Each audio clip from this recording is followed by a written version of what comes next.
யாக்கோபு யாக்கோபு வேர் பற்றி இஸ்ரவேல் பூத்து காய்த்து உலகத்தை பல நாள் நிரப்பும் நாட்கள் வரும்.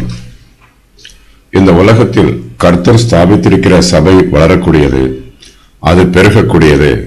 நாட்கள் வரும் என்னும் வாக்கியத்திற்கு வரப்போகிற நாட்களில் அல்லது இன்னும் சிறிது காலத்திற்கு பின்பு என்று பொருள் சொல்லலாம்.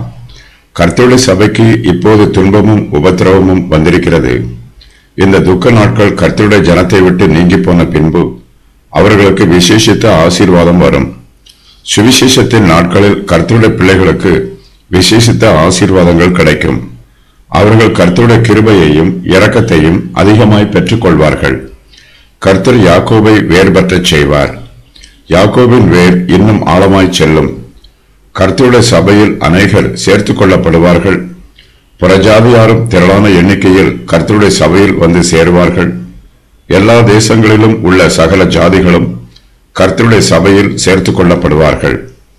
விசுவாசிகளின் ஜீவியம் கனி கொடுக்கும் ஜீவியமாயிருக்கும்.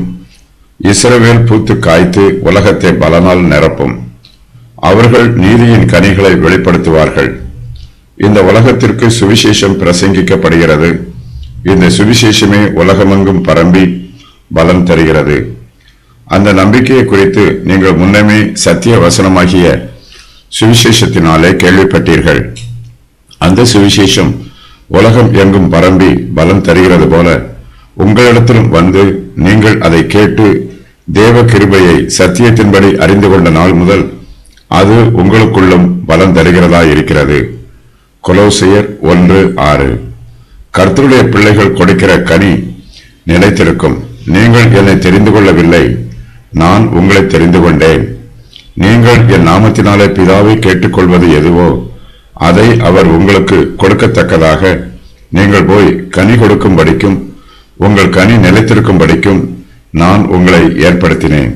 யோவான் 15:16. கர்த்தர் யூதாவையும் இஸ்ரவேலையும் மறுபடியும் ஒரு திராட்சை தோட்டமாக நடுவார். அவர்கள் வேர் பற்றி பூத்து காய்த்து உலகத்தை பலனால் நிரப்புவார்கள். அவர்கள் மூலமாக எல்லா தேசங்களும் ஆசீர்வதிக்கப்படும்.